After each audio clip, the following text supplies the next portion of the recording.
Manchester United have been linked with a very, very, very exciting striker. One that's absolutely ripping it up across Europe, who's putting numbers in that and make people go, oh. He's got a seemingly fairly low asking price. He's got a long list of top clubs around Europe asking for him. He might be the hottest striker on the market at the moment.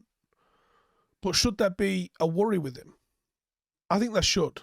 I'm not going to buy the hype entirely, and I'm going to give you, like we did with Ten Hag, the other side of the coin. We're going to look at the positives. We're going to look at the reasons why United want to sign him. But we're not doing our jobs if we don't look at the other side. What might go wrong? Why there should be some doubts about this. Not everyone is perfect. Is there some issues with him that we should be aware of? Let's get into it. Darwin Nunez. On paper, this season has been phenomenal. Goals against Ajax, Bayern, Barca, Liverpool, 25 goals so far in the league, 33 in all competitions. His movement's generally good, and he's become a lethal finisher in front of goal. He is tall, he is physically strong, he's very quick, very dynamic in the way he plays the game. He has got all the tools to be a force in world football. But it's only when you take a closer look, and there are a few raw elements to his game that I think are going to need some fine-tuning, or at least some sort of explanation about if he is going to be a success at a big or a bigger club with the sort of scrutiny that you would have at Manchester United. First thing to look at then, I think ball retention. The first major red flag, and something that should be setting alarm bells off across all major clubs, especially anyone that wants to play possession-based football, is that there's a bit of a clunky rawness to his possession game. Smart Scout rates his ball retention ability listen to this, a 2 out of 99 adjusted to Premier League standard. Additionally, his passing is subpar, which is worrying. Now, I know a lot of people are going to say, I don't really care what my striker does in passing, but if you want a striker that's going to drop deep, link play, spinning behind, well, it needs to have some level of passing to do that, some level of passing. You want your striker to be decent at doing that sort of link-up play. Nunez completes, you ready for this, 11.7 passes per 90 in the Premier League in a team that completely dominates possession. That puts him in the bottom 10% amongst forwards in Europe's top 5 leagues. He completed 9 passes per 90 in the Champions League. That puts him in the bottom 1%. He completes 64.7% of his passes in the league, and that puts him in the bottom 15% in that. And his 56.5% pass completion in the Champions League puts him in the bottom 1%. Imagine a striker misplacing every second pass. Bruno Fernandes is the most creative player in the Premier League and gets pelters for his ball retention. Bruno Fernandes looks like something otherworldly compared to what you get out of Darwin Nunez. Another major concern is how limited he is technically, which might have be a bit of a result of him overly relying on pace, maybe.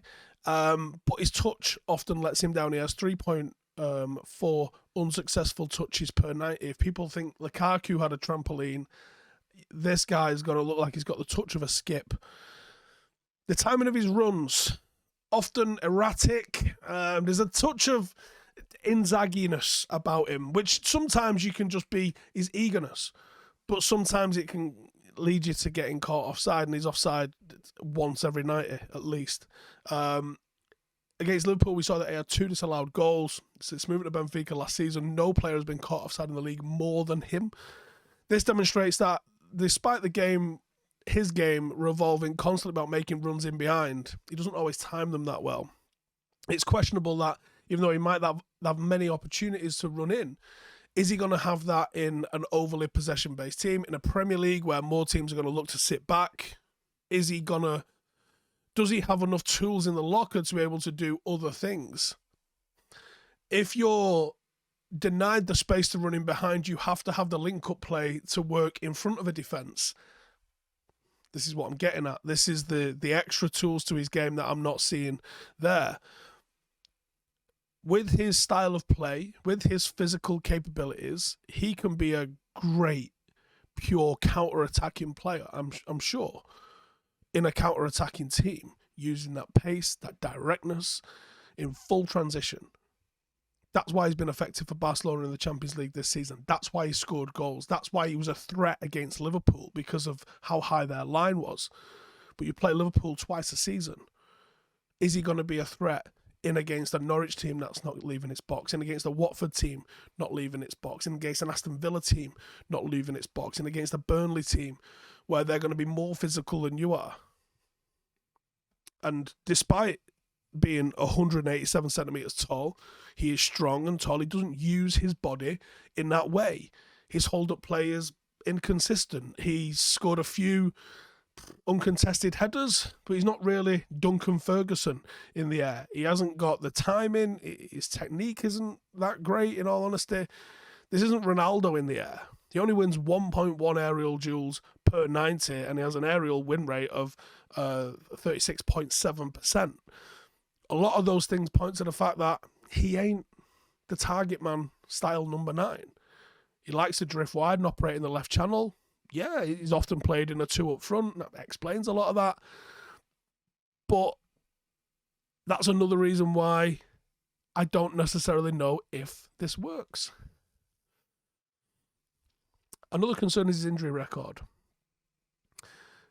With his explosive style of play, he has become prone to getting muscle injuries, and he's been missing games here and there. And since 2017, he's had 3 major knee injuries, including surgery, and the last one forced him to miss 2 months of the 2021 season and the Copa America.